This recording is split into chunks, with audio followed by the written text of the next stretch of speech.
Travi, have you come down from the Perth test? Yeah, nice week at home. So, yeah, it was. My mind goes to Brisbane pretty quickly, but yeah, incredible day. Nice to start well, and yeah, it's an enjoyable week. Nice to get a couple extra days at home. They're always nice to have with the schedule that we have. Travi, you've had a couple of knocks. You've had a couple of knocks that have had pretty big cut through.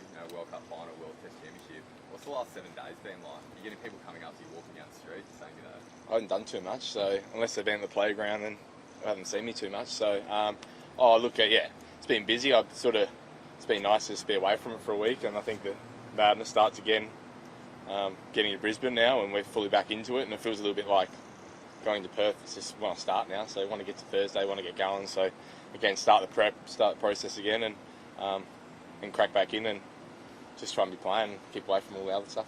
Are you preparing to open the batting, Travis? I'm preparing for anything at this stage. So how you like it, Travis? I mean, you take that mindset into it and just be ready. Yeah, I think so. Again, there's a fair bit to work through. So, but for me, I've just got here. We haven't really had many conversations over the last week. It's been about just spending some time out of the game as much as you can. You don't get much time to, I guess, chill out in a massive series like this, where it's pretty full on every single day. You get here and you're here for 2 hours in Brisbane, and you walk into something like this. So, but for me, yeah, just preparing each test to play the best way I can, and wherever I line up, I'm happy. Would you like to do it again? Right? I'm happy if that's what is needed to win a test match, and if that's what's required, then yeah, I'm fine with it. Travis, Andrew in the comments spoke a bit about the idea of essentially playing with the batting order in a test. Yeah. And you sort of coming up and playing that pinch role if you like. What do you think about that? Is that, because you said you'd be quite happy to open. Can you sort of talk us through your thoughts on that whole scenario? Yeah, I guess we've thrown our scenarios, I think, a fair bit over the last few years. Like, we've talked about that a lot, how you get there and what personnel you have to be able to potentially do that, and the personalities in the lineup. I think you've seen it a little bit in the T20 team as well, where we're trying to push the boundaries in obviously power hitting, and do we take singles at certain stages, and do players keep strike and whatnot, and then obviously batting orders in Test cricket. And I think I'm a player that I feel like I can play in any role, so I'm open to it, and it's just trying to work out in game and in moments when that may come out and when you may use that. But I think, yeah, all options are on the table, and have been for a long period of time, about where this team can potentially get better, and where there's opportunities to potentially win games of cricket in moments. So yeah, I think it's always been on the table. And one thing I know Pat said, half jokingly but half not, is his batting orders are overrated. Yeah.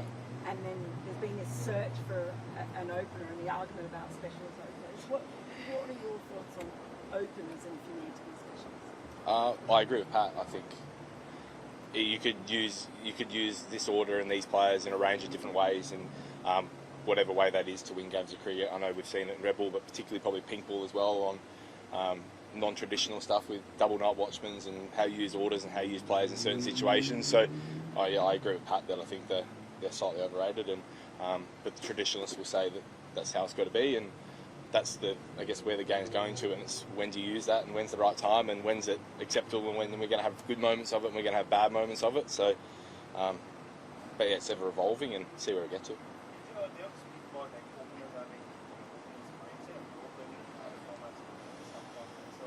The other day when you put your hand up, did it just switch it on and then just go back the way you did? Yeah, I felt like I was just really conscious about how I was going to start my innings. I'm very lucky to have done it a fair bit in international cricket already. I know it's white ball cricket, but it's still a 10-20 minute changeover. You're still, I guess, going from fielding to batting, and I've done that quite regularly. So my mindset was just about getting a good start for the team, and personally starting well. And I thought that my first 30 balls was really sound, and then when their game plan shifted, my mindset shifted as well. So no, I was very calm in the situation. Obviously, I was pretty keen to do it, so my mind was sort of switched on it, sort of 7 or 8 down when it was declared that, look, he probably won't be able to get back out in the field, so they're going to need an opener. So I started getting my head around it. Whether that decision was all a bit scrambled until we got to tea, but yeah, my mindset was pretty sound about going out, and I was pretty calm, relaxed about things. Having Jake at the other end was, again, someone who has played a lot of cricket with and battled a lot with, so it didn't feel too not normal. So yeah, pretty calm about it. Travis, do you think that way in the first innings, or was that just in relation to a target sort of thing and against an attack? Like you just thought, let's get into this. Would it be different on day one if you were open? I think moments of it, I wouldn't see it too dissimilar.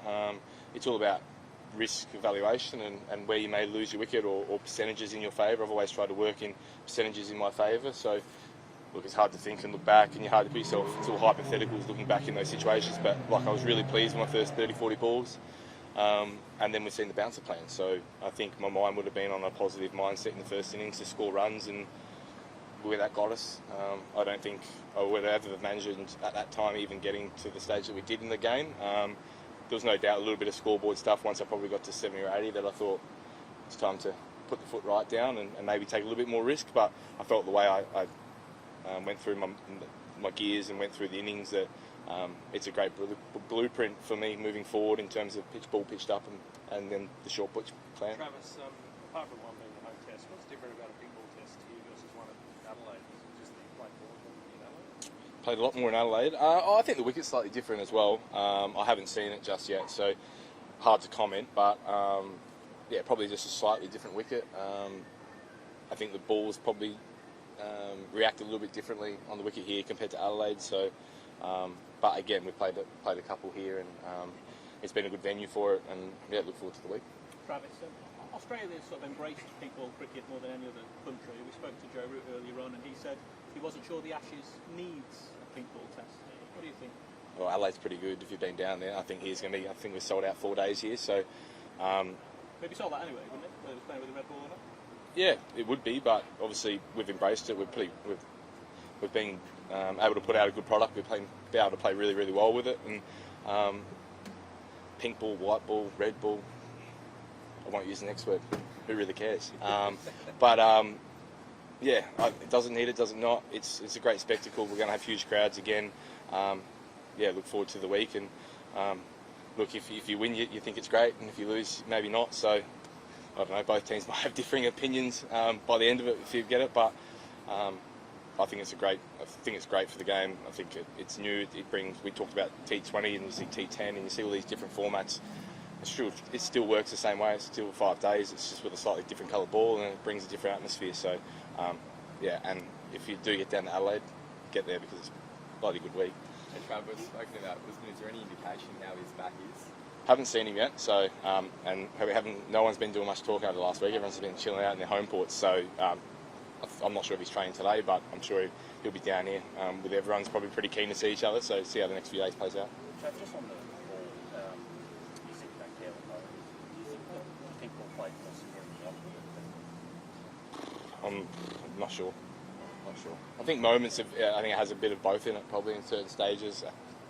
There's a lot talked about lights and when it does things and what it does and doesn't do. And again, you just got to play the game in front of you. So, some wickets are greener, some flatten out, some crack, some spin. The game, the wicket evolves over 5 days. The ball sometimes plays different things in different moments. It's about evaluating moments of the game and picking up on that. That's I guess half the skill of cricket as well, as being able to adapt to moments and adapt to gear changes and problem solve on the go. So there's definitely those throughout pink ball games, and the best team that's able to problem solve on the go will have a pretty good week. Do you find it difficult at all Sorry, to... this is a bit of a funny one. Just with, in terms of facing spin with the pink ball.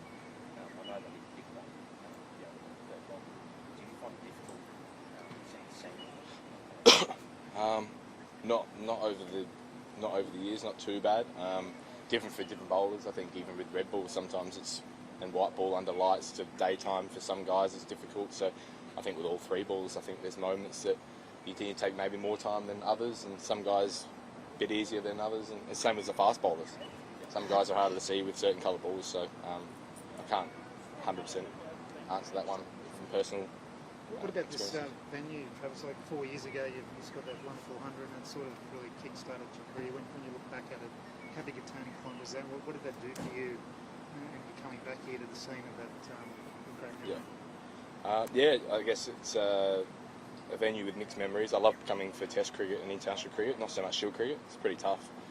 Shield venue to play at sometimes. But yeah, it's a nice venue. It's obviously the crowds are always bumper. It's a good atmosphere. It's somewhere traditionally that I play really well with in international cricket. So no doubt that a little bit like Optus and the faster pitch, I've enjoyed batting here. So I look forward to going out and seeing the wicket and seeing what we've got to come up with. And yeah, having another test match here is always enjoyable. Back to pink balls. Yeah. Some players worry about visibility, particularly at twilight. Have you ever had any issues with pink balls? No, I'm happy. I've always found it pretty good. Red ball last week in the field was impossible to see at Optus, so pink ball might be alright this week. Might be able to see it in the field, but yeah, I've no issues. And the fact that it does have the pink ball game and day-night games have its own nuances, and you obviously play one most years in England very rarely. Yeah. So that's an advantage for you this week, you thought? Well, I guess wait and see. Like you said, like the team that can pick up the team that can problem solve on the go and find themselves in a good position, and generally just play the game of cricket in the way that's, I guess, tracked and not overthink too much, will find themselves having a good week. And I think England would have been here all week training with them. They'll have 4 or 5 days here as well. So no doubt they'll be ready. They've played a few of them, and like I said, it's still a cricket ball. Very public about what you felt updating your car after the 6 months. Often you get a batter to say that, but Yeah. looking forward to facing him. Yeah, always looking forward to facing Joffa. So I thought he bowled exceptionally well again last week. It was good to see him back in terms of international cricket. Facing is a different kettle of fish, but yeah, he's bowling well. Head their attack really well, opened the bowling, and yeah, looked like he had good rhythm, good pace, and started for them really, really well. So yeah, no doubt he'll be challenging again this week. What do you make of the change? I mean, like you said, you played a lot of cricket with him, Adelaide, but a difficult start, but he looked like he was doing better. Yeah, got into rhythm in the second innings. Hard to go past the first. The first one swings past his outside edge, and the other one comes swinging back down the line. So you don't worry about one too much, and you just try to keep, I guess, his consistent blueprint and what he wants to go about things. And someone who's well experienced, I thought he settled himself really well in the second innings. Probably a touch unlucky in his dismissal, but yeah, I felt that the way he left the ball, but then I was able to bounce on anything over pitched and anything short was looked good. So yeah, promising start for him. Well, good. Thanks, Cool. folks. Thanks guys. Thank you. Cheers. Thank you. Thanks.